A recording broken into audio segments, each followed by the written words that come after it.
Halo Sobat Zenius, kembali lagi di channel ini.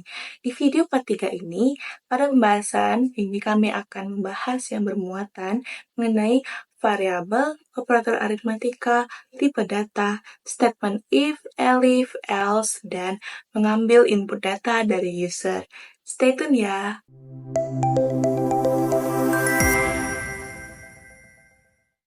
Nah, yang pertama itu kita akan membicarakan variabel dalam Python. Jadi kalau saya bilang gini, A sama dengan 10, itu artinya saya memasukkan 10 ke variabel A. Mengapa seperti itu? Nah, jadi gini teman-teman, yang namanya variabel, kalau kita belajar variabel itu sama dengan variabel yang ada di matematika. Seharusnya sudah belajar di SMP ya teman-teman. Jadi kalau saya punya variabel X sama dengan 2, kalau kita punya Y sama dengan X tambah 4, sehingga hasil X sama dengan 2 akan masuk ke bagian Y. Y sama dengan X. Menjadi Y tambah 2 tambah 4 adalah 6. X ini disebut variabel, 2 disebut sebagai value atau nilai. Sama dengan disebut statement. Jadi kita akan melakukan variabel itu seperti apa. Kita definisi dulu variabelnya sebagai tempat menyimpan data. Jadi kalau saya bilang gini, A sama dengan 10, maka A nilainya 10. Jika Y sama dengan 5, maka nilainya 5. Dari segi penamaan, kita bisa menggunakan lebih satu huruf untuk memanggil variabelnya. Kita sudah menaruh variabelnya. Misal, print nilai A sama dengan A-nya kita taruh di belakang koma, agar variabel A-nya terpanggil pada saat dirunkan menghasilkan nilai sama dengan 10. Untuk di bagian menaruh statement nilai sudah selesai. Selanjutnya kita ke penamaan variabelnya. Misal kalau kita bikin nilai Y sama dengan 15, ini nggak bisa karena di bagian variabel terdapat spasi.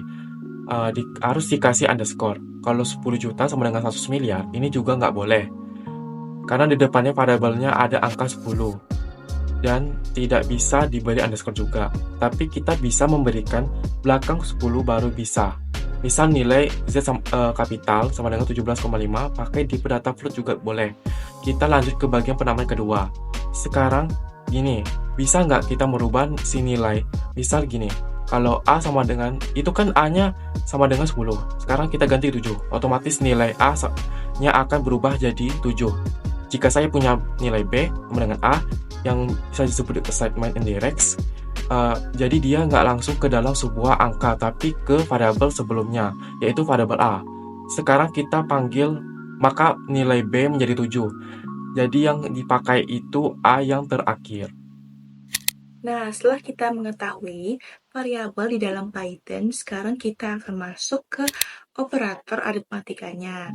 Jadi, kalau kita berbicara tentang pemrograman, semua pasti tidak terlepas dari operator aritmatika, seperti tambah, kali, kurang, dan lain sebagainya. Sekarang, kita harus tahu terlebih dahulu bentuk dan fungsi operator aritmatika. Yang pertama yaitu tanda plus atau penjumlahan. Digunakan untuk menjumlahkan dua operator, contohnya X ditambah Y. Yang kedua yaitu pengurangan. Sebagai mengurangi dua operator, contohnya X dikurang Y. Yang ketiga yaitu tanda bintang atau perkalian untuk mengalihkan dua operator. Perkalian Python berbentuk bintang, bukan menyerupai huruf X.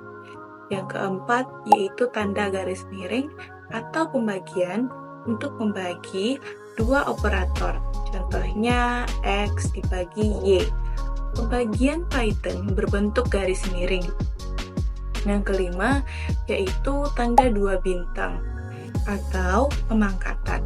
Untuk memangkatkan bilangan, contohnya X pangkat Y. Bentuk pemangkatan ada dua bintang. Yang keenam yaitu tanda dua garis miring atau pembagian bulat. Menghasilkan bagi tanpa koma, contohnya X dibagi pembulatan Y. Pembagian bulat disimbolkan garis miring, terdapat dua kali. Yang ketujuh yaitu tanda persen atau modulus.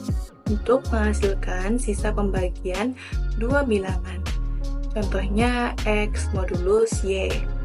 Dan sekarang kita akan mencoba mengcover aritmatika. Mungkin sangat sederhana, tapi nggak apa-apa, kita mulai aja. Pertama, saya bikin variabel A sama dengan 10, B sama dengan 3.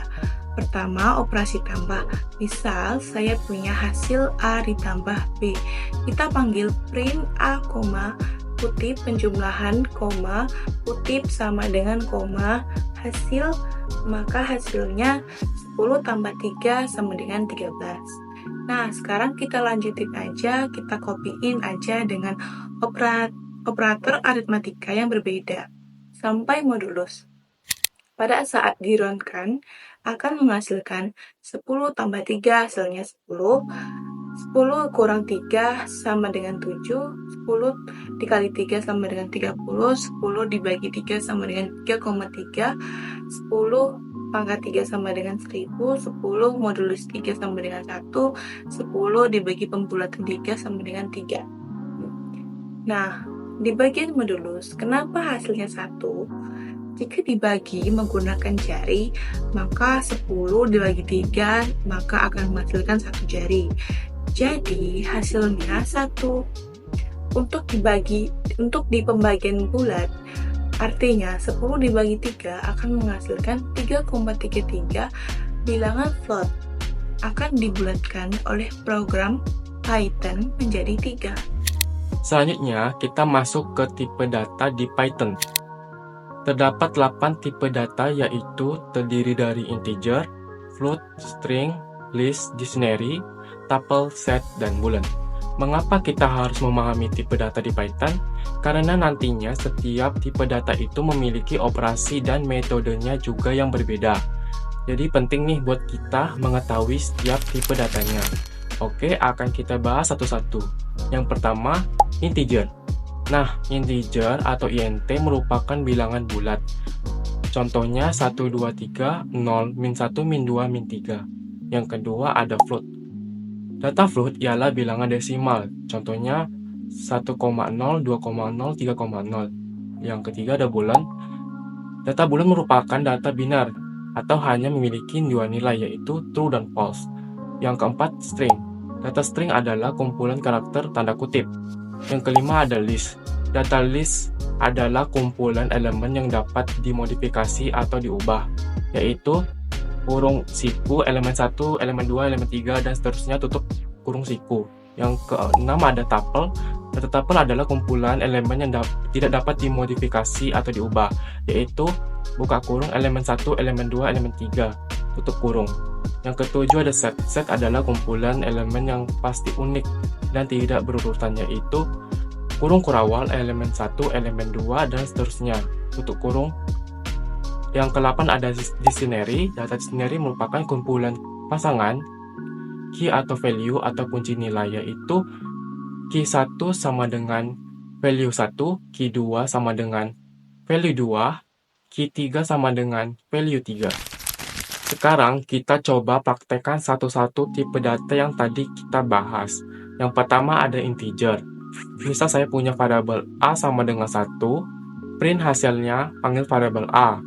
Print data ini bertipe type panggil variabel A. Pada saat di-run-kan akan menghasilkan tipe data yaitu kelas int atau tipe data integer. Yang kedua ada float. Misal saya punya variabel A sama dengan 2,0, print hasilnya A. Print data ini bertipe type A. Maka hasilnya akan menunjukkan jenis tipe data float atau float. Yang ketiga ada boolean. A sama dengan true. Print hasilnya, A. Print data ini bertipe, type A. Hasil run-nya adalah kelas bool atau boolean.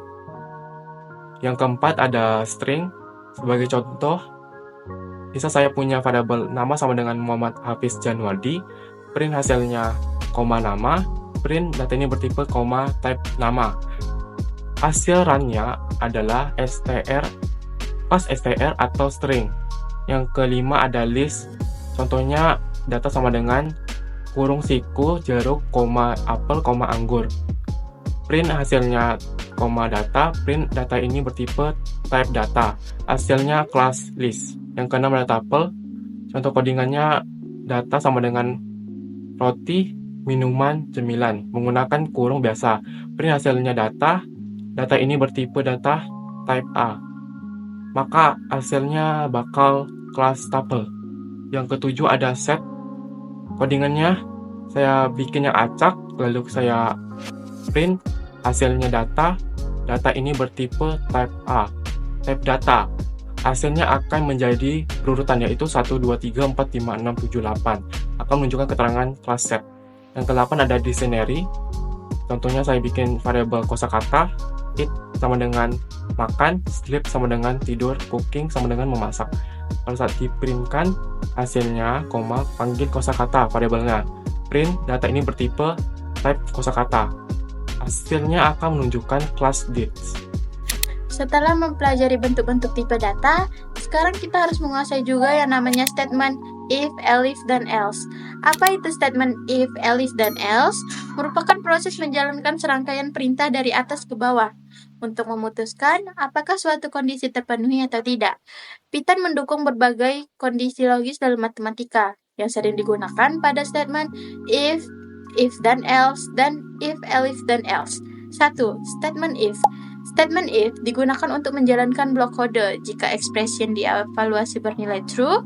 Jika ekspresi bernilai false, blok kode tersebut tidak akan dieksekusi. Contoh penggunaan statement if adalah nilai sama dengan 75. If nilai lebih besar sama dengan 90, maka printnya adalah nilai Anda adalah A. Pada codingannya, blok kode dalam statement if akan dieksekusi jika nilai lebih besar atau sama dengan 90. Yang kedua, statement elif. Statement elif adalah singkatan dari else dan if, dan digunakan untuk mengevaluasi berbagai kondisi berurutan. Jika kondisi dalam if tidak terpenuhi, maka Python akan mengevaluasi kondisi dalam elif. Anda dapat memiliki beberapa statement elif jika diperlukan. Contoh codingannya, elif nilai lebih besar sama dengan 80, print nilai Anda B, elif nilai lebih besar sama dengan 90, print nilai Anda adalah C. Yang ketiga, statement else. Statement else digunakan bersamaan dengan if atau if elif dan digunakan untuk menjalankan blok kode ketika ekspresi yang dievaluasi dalam if atau elif bernilai false. Contoh codingannya, else, print, Anda perlu memperbaiki nilai Anda. Pada saat dirunkan, maka akan menghasilkan nilai Anda B. Mengapa bisa terdeteksi nilai B? Karena nilai di inputnya 85, yang mana nilai tersebut masuk ke muatan kategori nilai B, jadi nilai 80-89 termasuk nilai B. Sekarang kita akan mencoba untuk mengambil inputan dari user yang sederhana. Oke, langsung saja kita bikin codingannya.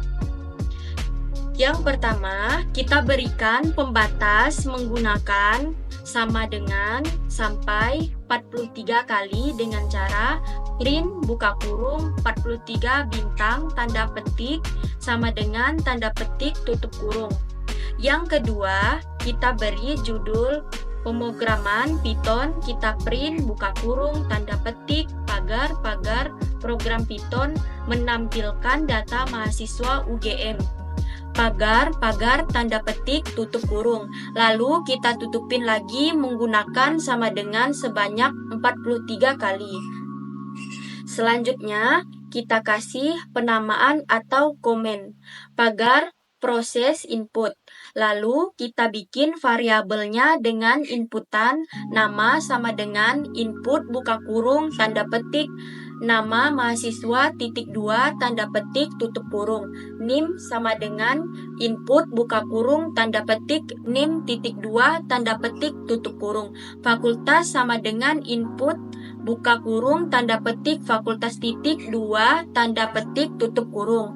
Jurusan sama dengan input buka kurung tanda petik jurusan .2 tanda petik tutup kurung asal underscore. Kota sama dengan input buka kurung tanda petik asal kota .2 tanda petik tutup kurung. Alamat sama dengan input buka kurung tanda petik alamat .2 petik tutup kurung.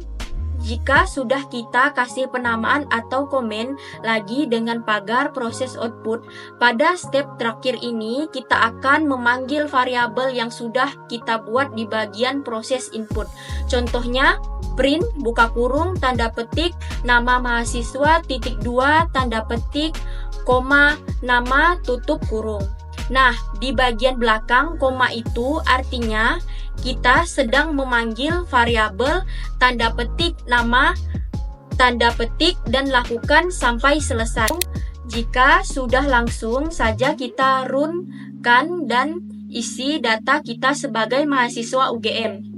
Saya isi nama mahasiswanya Gilda Beautika. Saya isi NIM-nya 123456778 Fakultas Teknik jurusan Teknik Informatika. Alamat Jalan MT Haryono, dan sekarang data kita sebagai mahasiswa sudah diambil dan ditampilkan di pemrograman Python.